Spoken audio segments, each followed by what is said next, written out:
May I come in, sir? May I come in? Please come. Good afternoon, ma'am. Good afternoon, sir. Good afternoon. Please have it. Thank you. All right, Sakshi. At present, are you living in Bhopal or in Delhi? So, at present, I'm living in Anuppur district. Where? Anuppur district. Where is it? Pradesh. Huh? So Madhya Pradesh. yes, sir. Why Anupur? So, my mother is actually posted there and I live see. with her. And your father is retired? No, sir, he has a business. Okay. Yes. Sakshi, tell us a bit about yourself first before we start that. Yes, sir. So, my name is Sakshi Mishra.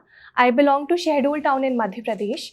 I've done my schooling from Kendriya Vidyalaya, after which I earned a bachelor's in political science and history from Lady Shri Ram College for Women, Delhi University. I enjoy reading books, blogging, and making gold paintings. All right.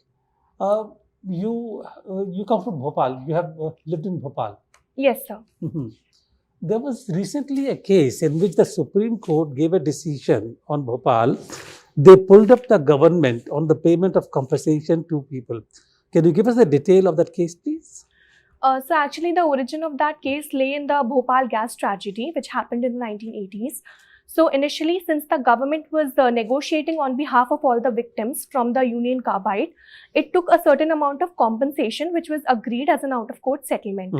However, then a review petition was filed in the recent years in the Supreme Court, where the government is wanting to renegotiate the amount of compensation and to get some additional sum of money for the victims. So the Supreme Court is actually giving decision on that case. I still don't understand. They wanted additional money. The Supreme Court was deciding that the government should be able to pay out of its own pockets additional money. Why was that?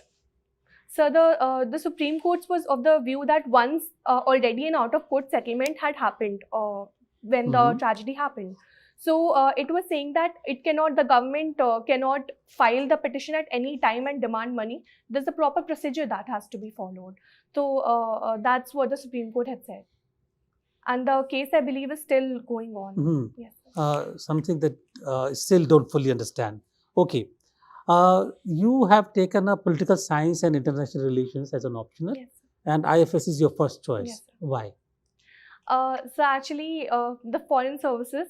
First of all, I believe that my academic interest in PSIR, that were in sync with the services. And also, it was my mother who taught me how to make a positive impact in whatever way I can.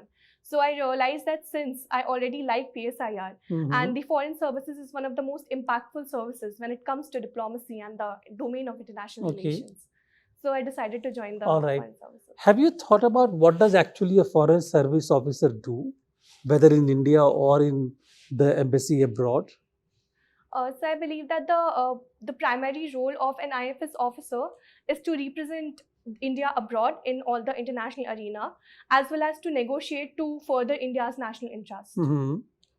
Yes, sir. When do you start doing that? Once you join the foreign service, when you begin to represent India in the international platform, negotiate, etc. When does that happen? So being an outsider, I have a limited knowledge about this, but from what I have read, there's an initial training period which goes on. The training that happens in India, in Labasna, as well as the Ministry of External Affairs Attachment, etc. After which there's a compulsory foreign language training which goes on in certain other countries. And after that, the IFS officer gets posting as the second secretary, and that's when the representation part kicks in. Okay. And if you get selected and you have to choose a language which you will learn abroad, what language are you going to choose? So actually, since I have a limited knowledge, I have preferred French so far, but I think I have to do some more research. But yes, so far it's French. So far it is French. Yes, sir. Okay, recently the Pakistan PM had, talked about friendly, relations, but with India, and he spoke of a condition, but he said there's a condition. What was that condition? Ma'am, I'm unable to recall the exact Yeah, condition. just read about it, okay? Yes, it was not in the very distant past, it was quite recent. Okay, our External Affairs Minister, while he was launching a book, he spoke about 2 diplomats. Any idea who he spoke about? Sorry, ma'am. Okay, I'll give you a Yes, ma'am. clue. It was about ancient India.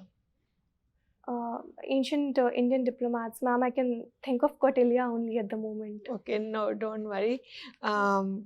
Try and Google and will, see ma'am. it on YouTube. Yes, All ma'am. right. Thank you, ma'am. Two people. One he said Hanumanji. Okay, and one Lord Krishna. Okay, you Yes, ma'am. just Google I'll it. read All upon it, right. ma'am. Okay, what do you understand by soft power? Ma'am, soft power is basically the use of soft power is such that you convince a country to act in your interest without the power of coercing the other country. So it excludes economic and military measures.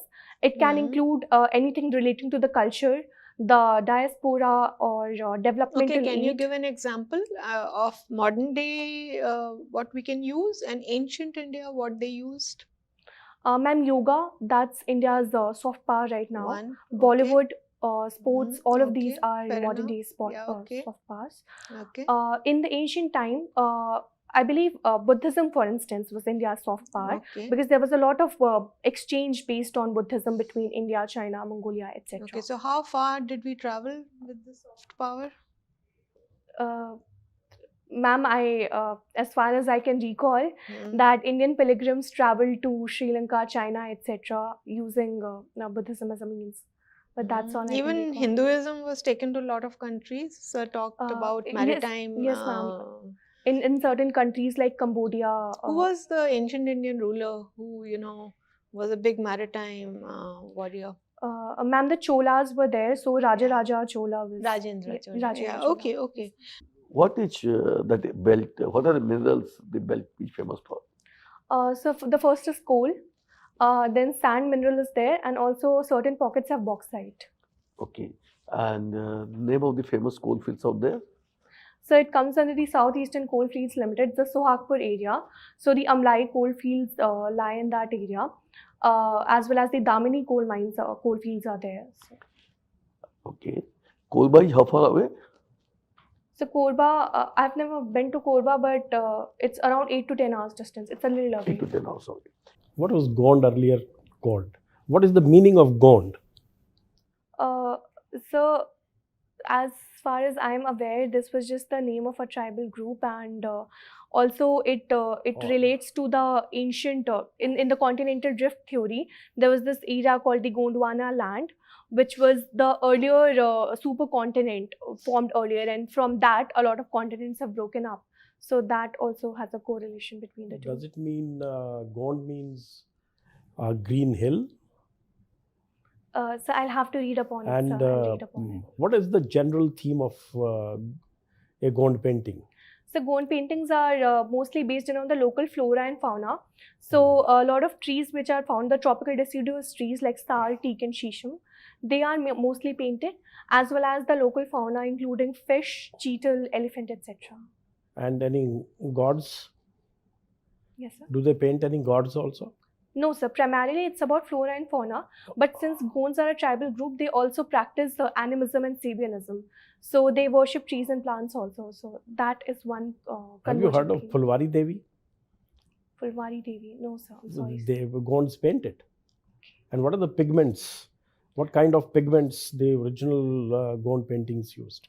So they used largely pigments derived from soil as well as plant. Soil and plant. Yes, sir. And are they subdued colors or loud colors? So they are a little loud and vibrant. Why so? So because for Gonds, paintings symbolize first of all, it was a source of entertainment, and also they symbolize the refreshing outlook to life, the happiness and joy of life. That is why in my understanding, they used those vibrant colors. Okay, any national park around Shahdoll?